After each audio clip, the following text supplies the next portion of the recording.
Welcome to Beyond the Matrix with Rod Bryant and Jerry Gordon, here on Israel News Talk Radio.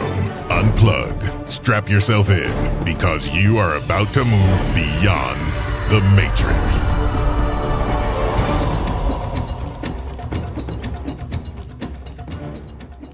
It has been a fantastic week for me, actually a couple of weeks.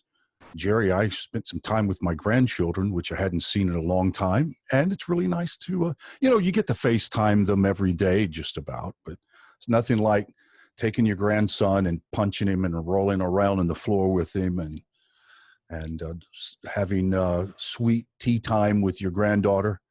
Nothing like it in the world. We've got a great show lined up for everybody. Don't you agree? Yeah, we do. We're bringing back a regular, Dan Diker of the Jerusalem Center for Public Affairs. He's the director of their program, the Counter Political Warfare, of which there is a ton these days.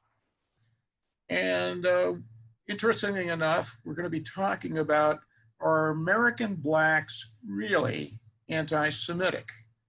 And you're going to find some revelations that say maybe not, as against young Jews, intellectuals, and comedians who basically are dissing Israel. Right.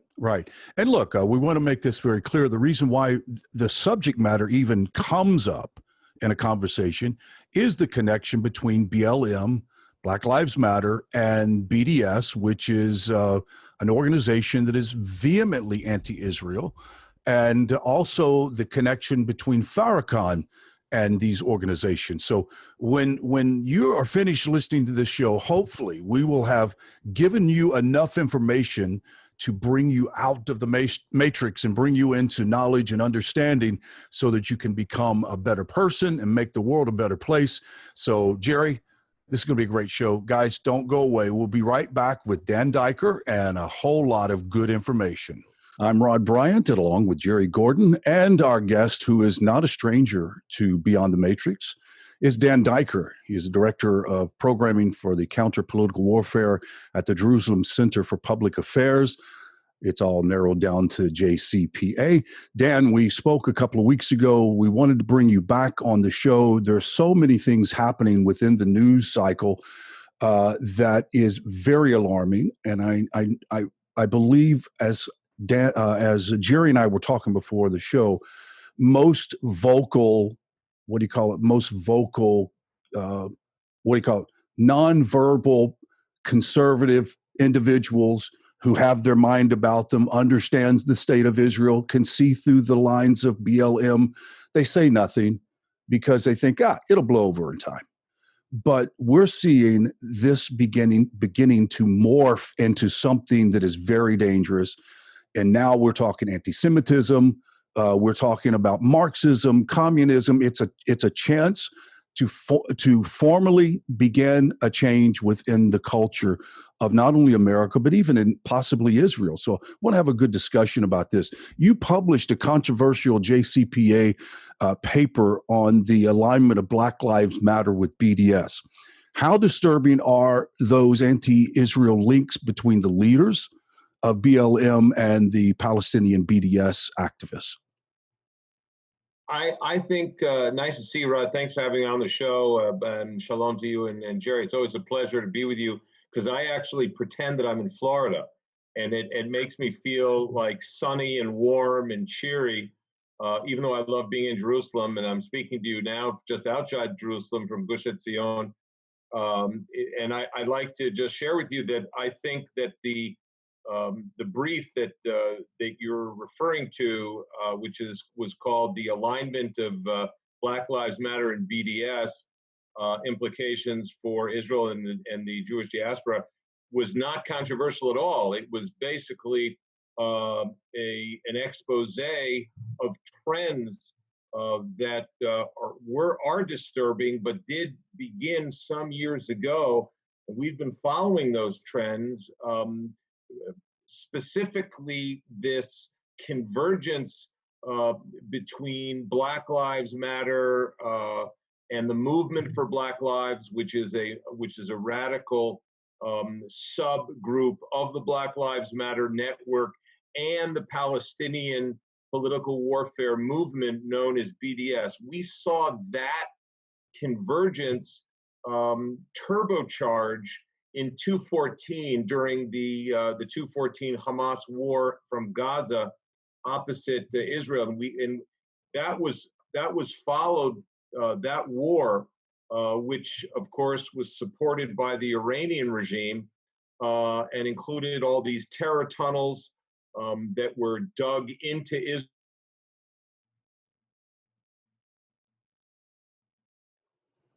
It seems like we have a loss of For connection. 5 minutes from where I'm sitting right now, were picked up by a Palestinian car dressed up as religious Jews, much the way you look like, Rod, right now. That's the way they were dressed, and they murdered them within a few minutes in the back of their car. That triggered the war, and it also triggered within several weeks this solidarity with Black Lives Matter, with the controversial killing of in Ferguson.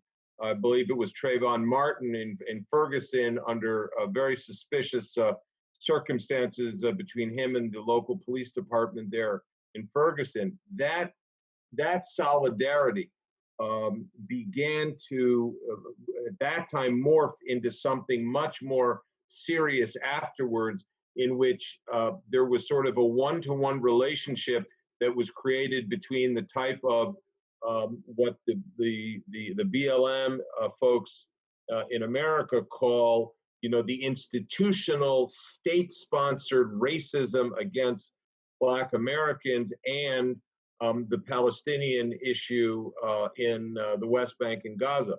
But what we've seen most recently, with the further turbocharging of this integration between BLM, the integration, the solidarity between BLM and the Palestinian political warfare organizations, very much, I think, energized by the PLO, the Fatah, and the Palestinian Authority right here in Ramallah and in Gaza, is that we're seeing now a position of the Palestinian movement that says Israel was born in sin. Israel, it's not a territorial issue anymore. What we see in the post-George Floyd murder environment that they're trying to export as well to Israel is this notion of total solidarity, in the sense that, as Professor Mark Lamont Hill says, the professor from Temple University, that a radical solution is needed in America, tearing down America as it exists today, tearing down the established order, defunding police departments, tearing down local governments. And as the head of BLM in New York said, we want to have Black sovereignty, and we will, we'll get it any way we can if it means tearing down the United States as it exists today. That type of language has now been co-opted and used by the Palestinian leadership and their NGOs in the United States,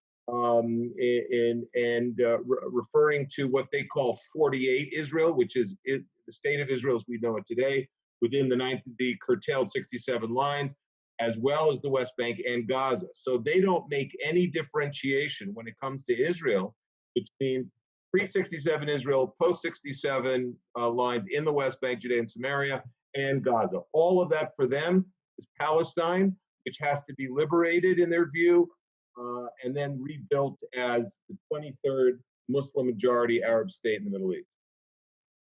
Dan, some of the disturbing language that these Palestinian advocates and BLM fellow travelers use is somehow that Israel was complicit in the May 25th, 2020 death of George Floyd, involving a Minneapolis police officer. And it's all in the context of defunding police. Why don't you explain that for the benefit of our listeners? Jerry, what we saw in the aftermath, Floyd murder, soon after, was a petition that was circulated by University of California students that charged Israel with complicity in the Floyd murder because of what they charged were the Israeli counterterrorism, military and police tactics. They just threw in everything they had ever heard in terms of an advisory relationship between Israeli counterterrorism experts and law enforcement experts from that in 2012 from Minneapolis and many other cities across the United States came to Israel for a seminar about intelligence gathering and preventative measures on counterterrorism. Had nothing to do with policing, nothing to do with field work, nothing to do with the type of chokeholds that Derek Chauvin and others, frankly, in U.S. police departments had been using, which predated any connection with Israel by many, many years. One, two, that is not even a part of the Israeli policing tactics beyond that. But three, this was a clear propagandistic, completely unfounded connection. But on the other hand, one that is being made more and more to try to tie in the Jewish state as a what they call imperialistic, colonialistic, fascist. This type of language comes right out of the playbook of Marxist-Leninists,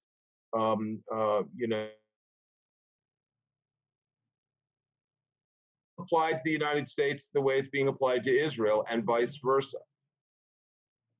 Dan, you were on a recent Jewish Broadcasting Service TV program with Rabbi Marc Golub and a very interesting young man, Joshua Washington of the Institute for Black Solidarity with Israel.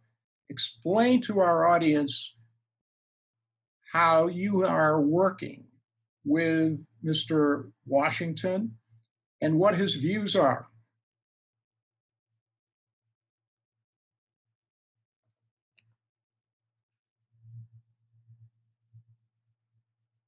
It appears that we have internet technical glitch. Did you hear the question, Dan?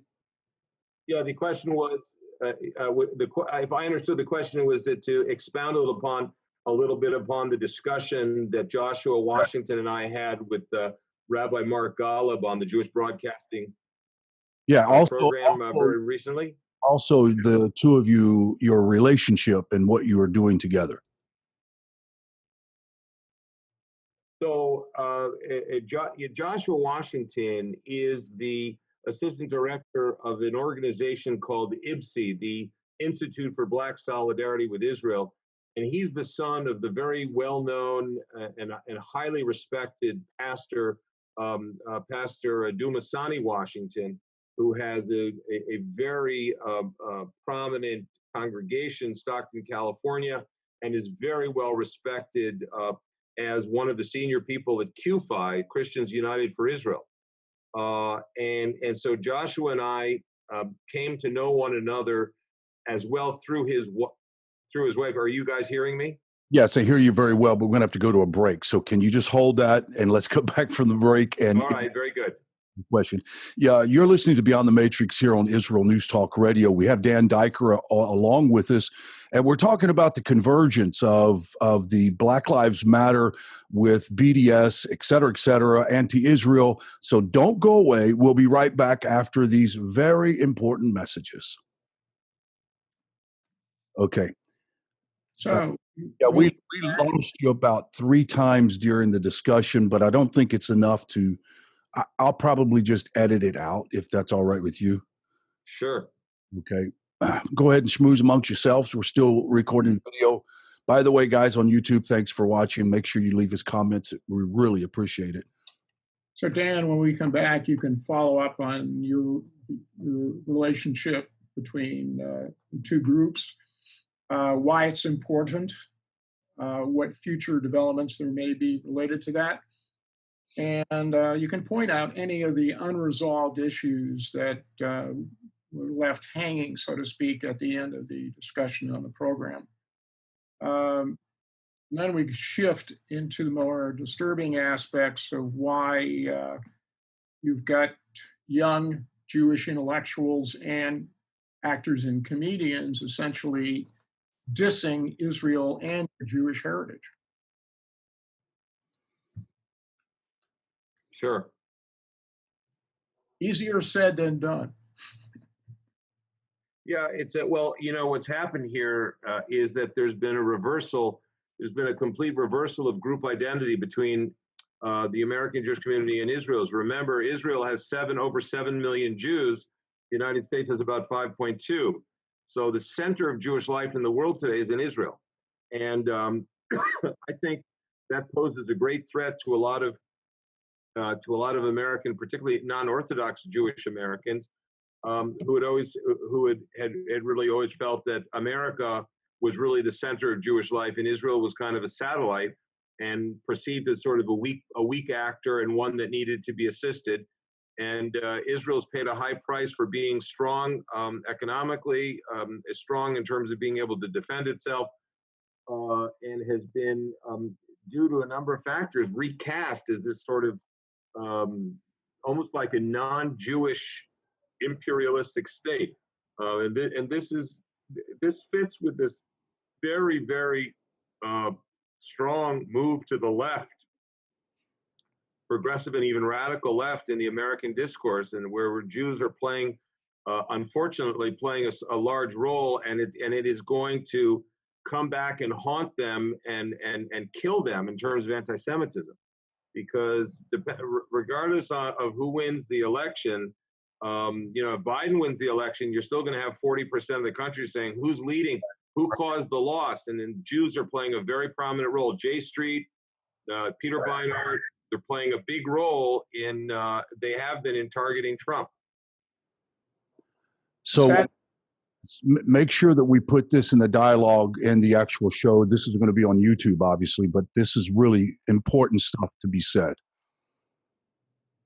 Because I don't think that they realize that they're biting off, what do they call that, chopping off your nose to spite your face. And also another thing. Yeah, well, they're cutting off their head to spite their face. They're committing suicide. Yeah. Right.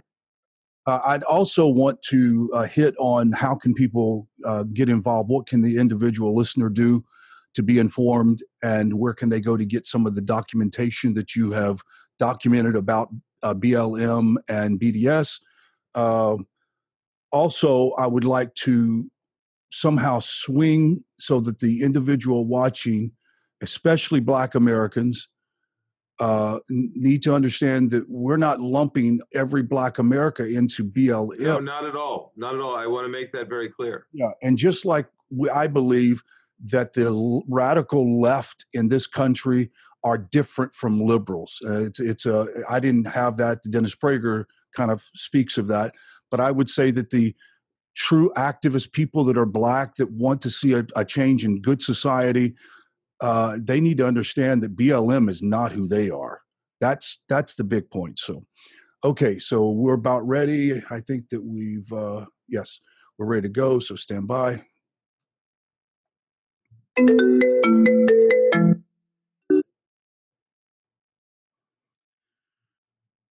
me turn my phone off real quick. Okay. So you want me to leave off in the prod on Mr. Washington? Okay. Well, I think what we want to do is clarify. Yeah, you can lay it off with Washington, and I'll connect this point. Okay. And then we segue immediately into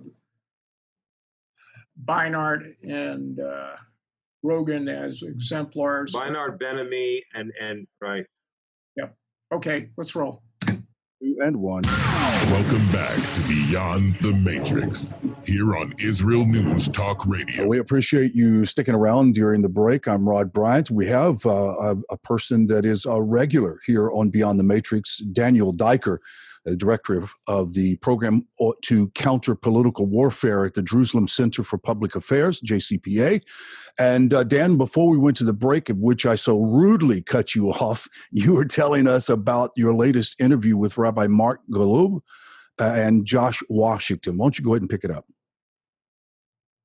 Right. Thanks, Rod. First of all, not at all. You didn't rudely interrupt me. I just kept going on and on and on and on. So my mom used to interrupt me and said, "Take a breath, take a breath." So it's good to be back after the break. But let me clarify one thing. Joshua Washington is a very special young man. He is a columnist at Times of Israel. You can see his blogs at Times of Israel. He is a next generation follower of Dr. Martin Luther King, and his dad was an acolyte of Dr. King. His dad, Reverend Pastor Dumasani Washington, very, very prominent pastor in the United States. And they follow in the footsteps of Ralph Abernathy and Dr. King and his followers and his disciples. As you know, Dr. King was a firm Zionist and believed, is on record. You can just go to Google and find his statements that the Jewish state was an outpost, called an outpost of democracy in the middle of a sea of tyranny in the Middle East, and he, until the day that he was so tragically assassinated, he had been in Israel just a short time before, actually, and so Joshua and I have linked up. Joshua is an author of a compendium that I wrote just before the corona outbreak in February. I'd urge your readers to get it for free electronically. It's called Israelophobia and the West. We actually reviewed it on your program just a couple months ago, Jerry and Rod, and it is available at Amazon. Israelophobia in the West. It really explains the phenomena that we are witnessing right now in the United States, in which alleged political criticism of Israel is really, in truth, masked virulent anti-Semitism. And they're using the fact that Israel is a political entity in order to engage in really and trade in some of the worst anti-Semitic discourse that we've seen since the Nazi era. So Josh and I have linked up together with his wife, Olga Meshwe Washington, Black American, whose father, Kenneth Meshwe, is one of the most esteemed members of the South African Parliament, and extremely friendly and supportive of the Jewish state. And so the three of us are actually looking to rebuild what we call the Black American Israel Coalition, in the tradition of Dr. King and his followers and his disciples, and as a counterbalance to a radicalizing discourse among the BLM leadership. I'd like to clarify in your show that the comments that I'm making based on research, and if you go to jcpa.org and you put in you look for the article, just click on the article of the BLM BDS alignment. It is all footnoted. Everything that I bring is very tightly footnoted, and we're not in any way, neither Joshua nor I are slamming the anti-racist agenda of many of the thousands and thousands of good American women and men who are protesting the Floyd murder and protesting what has been a real problem of racism in the United States and of police brutality, which has affected Black Americans and other ethnic groups across America as well. But so it's not the anti-racist agenda at all. In fact, Jews, as you know, Jews have been some of the biggest supporters of the anti-racist agenda. They fought for abolition, and they before Blacks could even vote in the United States in 1870, and then in 1965, Black Americans in the South finally, in a terribly belated way, received the vote, and Jews were right next to their Black American brothers and sisters shedding their own blood in Mississippi and in New Orleans and in other cities in order to bring the 1964 Civil Rights Act to fruition under President Johnson. Joshua and I want to restore that type of solidarity, that type of brotherhood and sisterhood between Blacks and Jews, and specifically between Blacks in the United States and the state of Israel, which is a very big challenge today, because what Joshua says also is that there is a very, very deep split in the African American community regarding Israel because of all of this type of neo-Marxist propaganda that has taken the small Jewish state, which was a product of decolonization at the beginning of last century when the Ottoman Empire was broken up, and it has been sort of recast in the most Stalinistic way, in which unfortunately our Palestinian leadership leaders use Nazi themes in their discourse, in their expressed public agenda of getting rid of the Jewish state, not building a Palestinian state next to the Jewish state. So Josh and I went on this program in order to clarify that there are those in the BLM leadership, such as Patrisse Cullors, who says that Israel is an apartheid state, Israel is a genocidal state, others in the leadership, and also their meeting point with the very, very publicly anti-Semitic Louis Farrakhan, who has become a spiritual, strategic, and intellectual advisor to the Black Lives Matter movement. And he very openly says, and you can find this on the internet, just put in Farrakhan, that the Jews are Satan. The Jews are not even Jews. And this has become, Jerry and Rod, mainstream discourse across the United States. That's why this is so dangerous.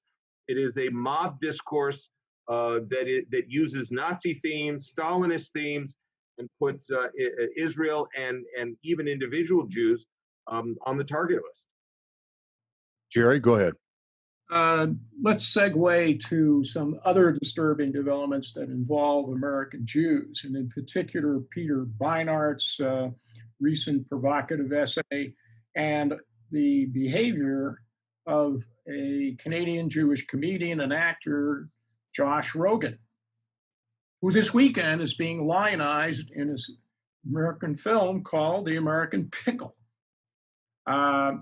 What can you tell us about that dialogue, how dangerous it is, and how reflective it may be of certain attitudes amongst American Jewish millennials? Well, what we're seeing, Jerry, I think, and Rod, is an alignment which I wrote about in the paper at JCPA.org, that Beinart's recent 6,800-word treatise in Jewish Currents, which was actually a magazine started by the Communist Party back about 60 years ago, and today is very much on the farthest left fringe of the domestic international discussion. He wrote there that as maybe some of your listeners know, that he no longer believes in a Jewish state.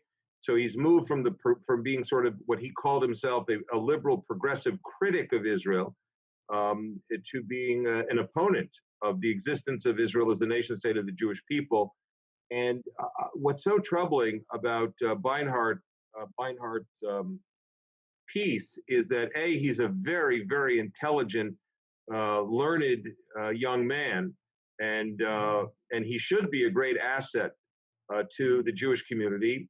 But such a wholesale assault without any context on Israel as a nation state of the Jewish people, so arguing in this piece that that a Jewish state is no longer necessary because that Israel continues to be unable to solve this 100-year conflict with opposite the Palestinians, which is, to be honest with you, far deeper conflict between Islam and the existence of a non-Muslim majority state in what Islam considers the Muslim Middle East. I mean, that's really what's going on. But Beinart, in this piece, and I urge people to read this piece because it's very disturbing in the complete lack of nuance, of context, of basic facts that determine life on the ground in Israel.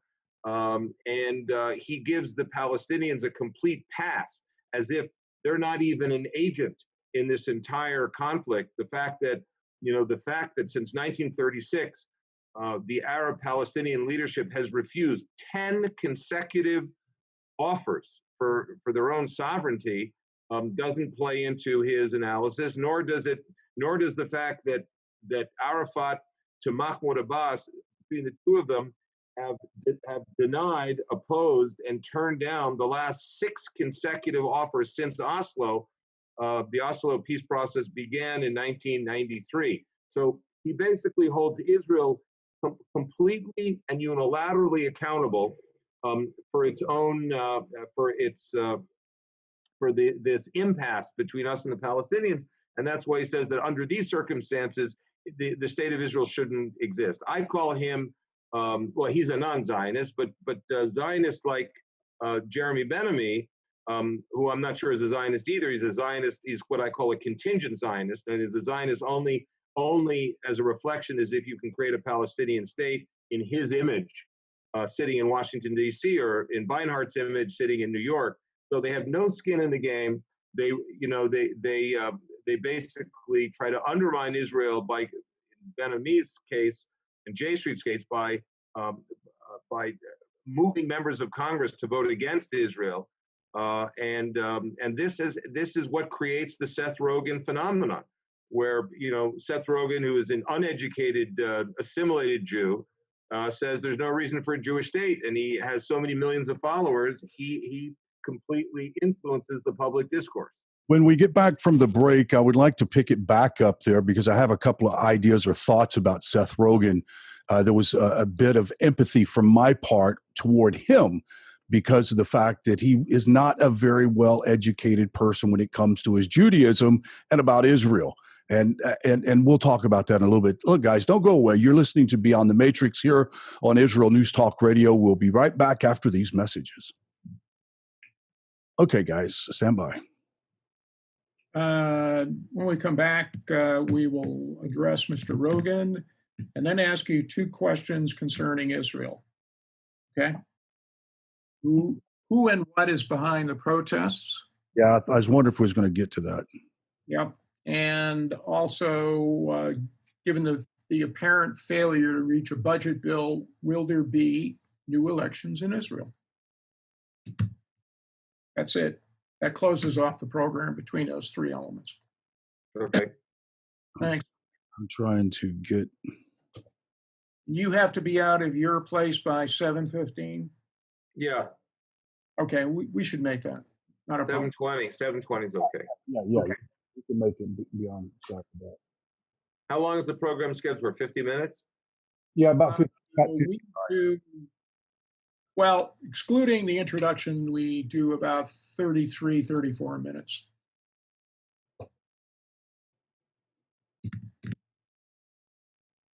So far, we've covered virtually all of the stuff that we had talked about. Also, can individuals become part of this new focus toward Israel and African American or Black community? Sure. Well, that's what I'd like to address in that as well. Yeah, they can become part of the IPSI, sort of mailing list. Okay, good, awesome.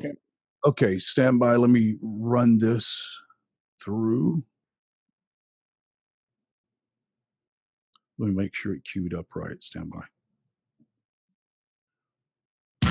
Welcome back, Matrix, here on Israel News Talk Radio. I appreciate you sticking around during. Okay, now to put it in the rack. Hold on one second. By the way, guys, thank you for watching on YouTube. We really appreciate it.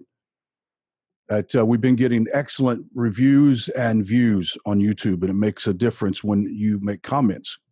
Hopefully good comments. Bad comments, send them to Dan or Jerry. We even got comments from Tamar. Oh, really? Yes. From our illustrious station manager. Well, program manager, I guess, overall in Israel. Apparently, the YouTube video stuff has really caught a wave. Awesome. That's what we like to hear. Yep. Okay, stand by. It's queuing now. It's rendering. So when we come back, I'll prompt you very briefly to continue the discussion on Seth Rogen, and then we'll deal with those other two questions. Okay, when we come out of the break, I'm going to bat the ball straight to you, Jerry. Okay. Thirty seconds out. Stand by.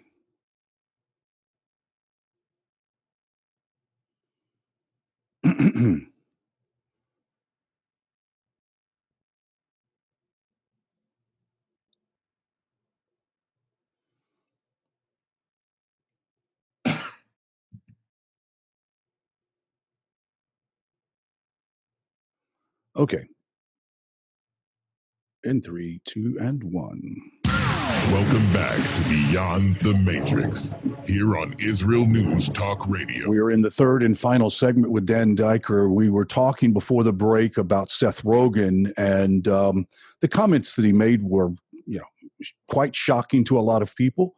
A lot of criticism has come against Seth Rogen because of the comments, and in just a moment you can brief what they were.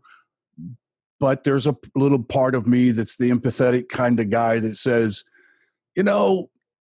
Seth has not really been connected to his Judaism, or he's not very well learned or understands the whole conflict and the whole life of Judaism, and thinks it's old and irrelevant, and that's why I made the comments. What say you?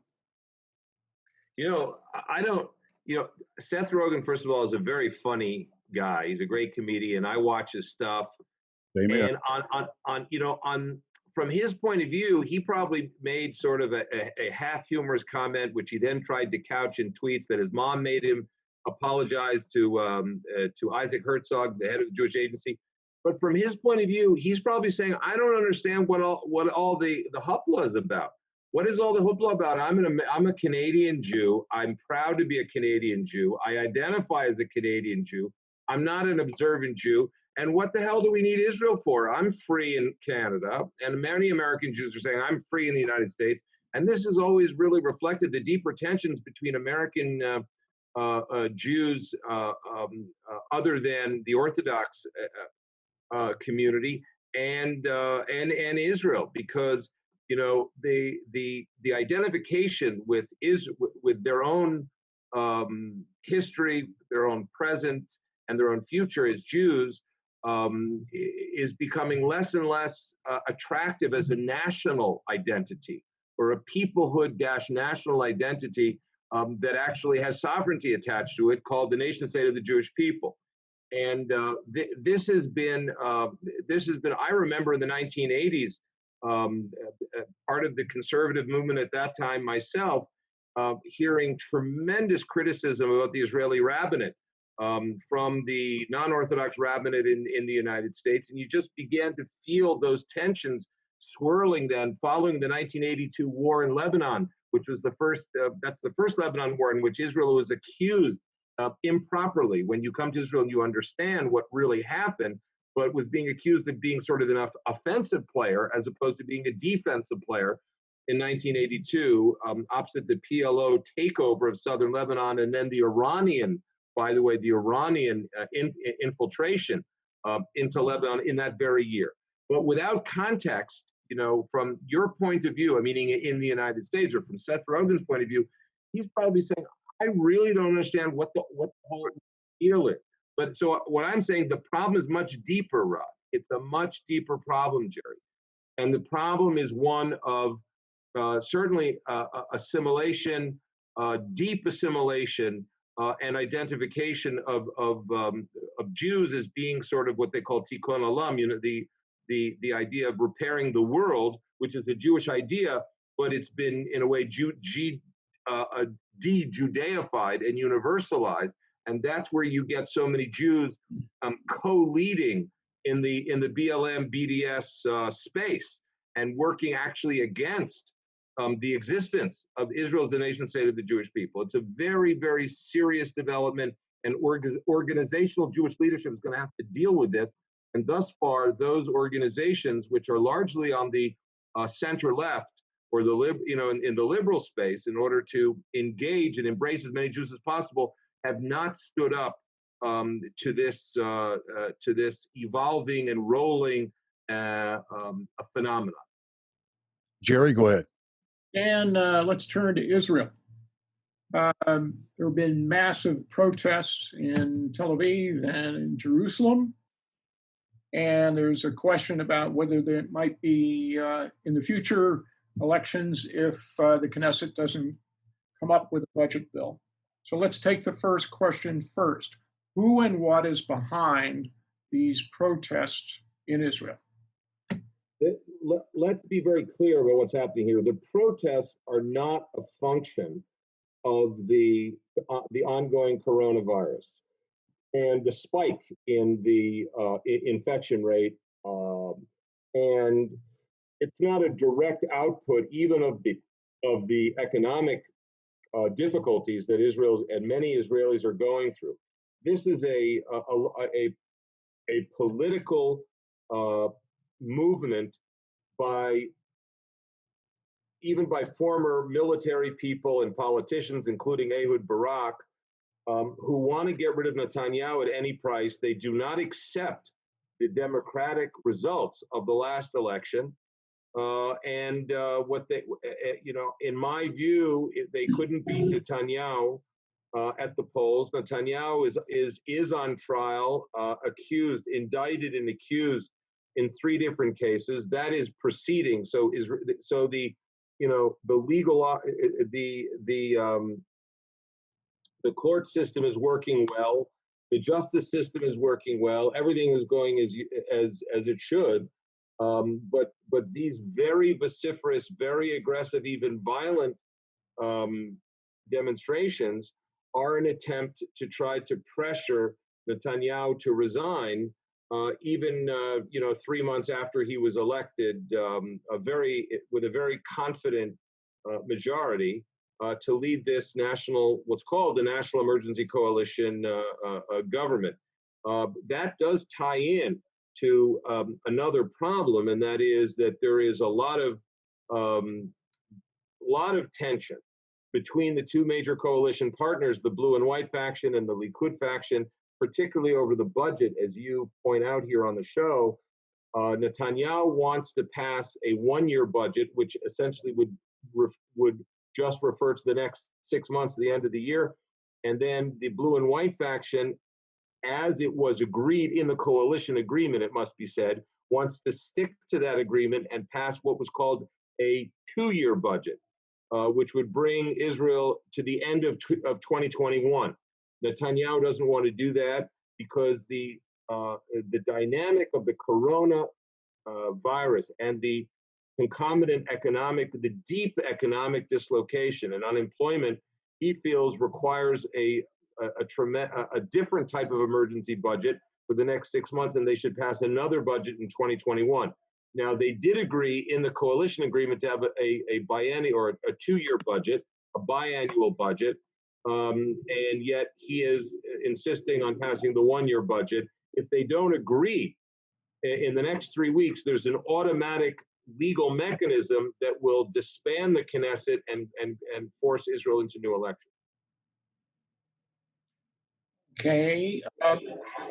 Regarding these protests, there have been allegations that another group that surfaced in prior elections with Bibi has been behind the scenes funding this activity. And that's the New Israel Foundation here in the U.S. Are they culprits in this? I don't know. I simply don't know who's.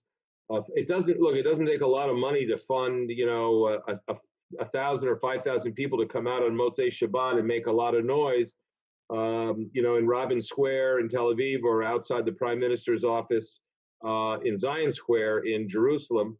But I think there are a lot of people who are becoming tired of it. They're seeing, a lot of these people attack the police, and they're seeing these people disturb neighborhoods for hours on end.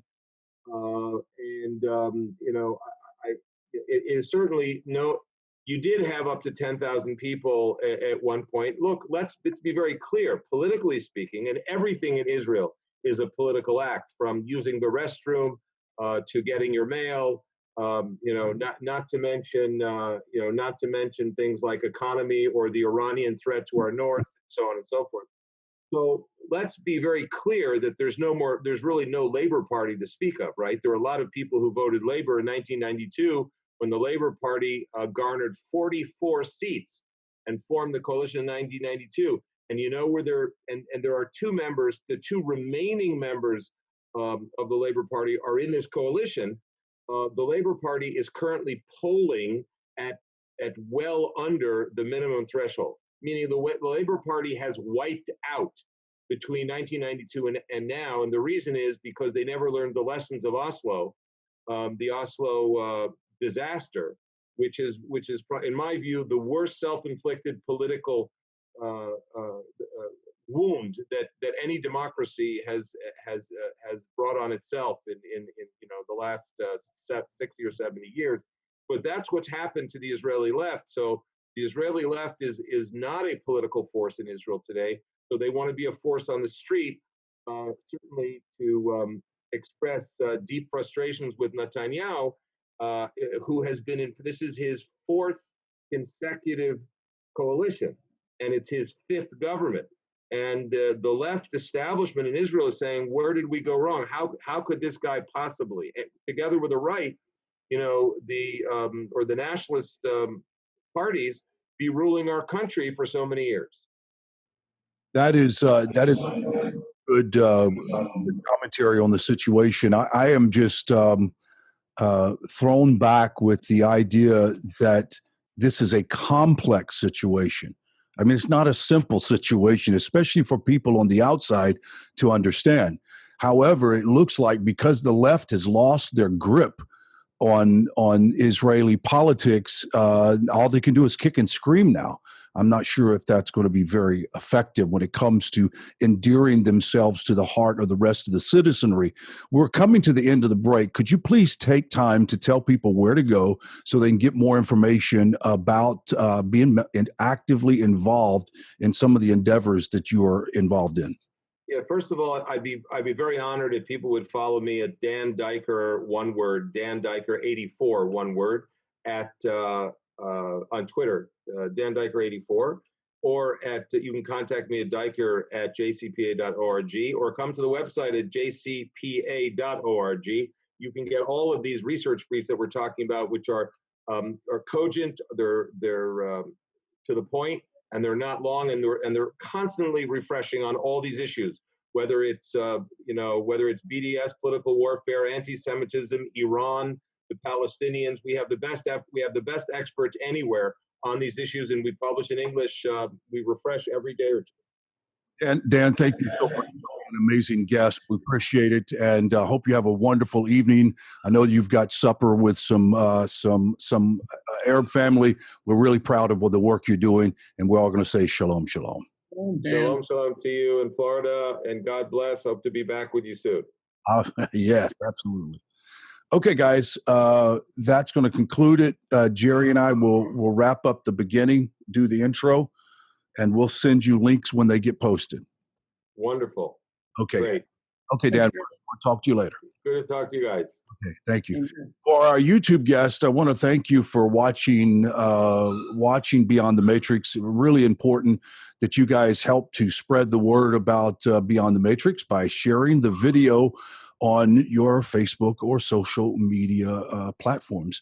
And until next week, Jerry and I, and Dan's still here. No, he's gone. Jerry and I say shalom. We'll see you guys